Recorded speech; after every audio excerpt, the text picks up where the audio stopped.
म्हशीला रेडकू झालं तरी बोलवा, पण खासदार मतदारसंघात कुठेच दिसत नाहीत असं पुन्हा म्हणू नका. धैर्यशील माने. खाद्याच्या म्हशीला रेडकू झालं तरी बोलवा, खासदार तिथे येईल, पण खासदार मतदारसंघात कुठेच दिसत नाहीत असं पुन्हा म्हणू नका, अशी विनंती खासदार धैर्यशील माने यांनी केली.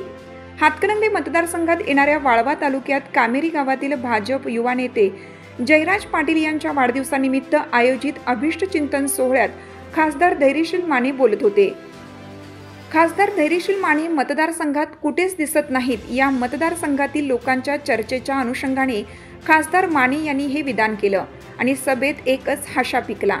लोकसभा निवडणुकीत खासदार माने मतदारसंघात फिरकत नसल्याचा आरोप झाला होता. त्यांना मतदारसंघातील विविध गावांमध्ये अडवण्याचा सुद्धा प्रयत्न झाला होता. त्यामुळे हाच धागा पकडत त्यांनी खासदार कुठेच दिसत नाहीत असे म्हणू नका असं वक्तव्य केलं.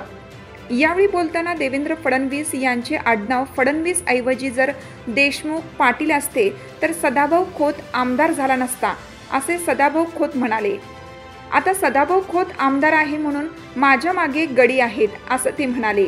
पण सदाभाऊ खोत यांनी निवडणूक लढवावी, आम्ही तुमच्या पाठीमागे आहे असा एकही गडी कधी म्हणत नाही असंही ते म्हणाले. चालू घडामोडींचे अपडेट्स जाणून घेण्यासाठी आपल्या हिरकणी न्यूज चॅनलला सबस्क्राईब जरूर करा.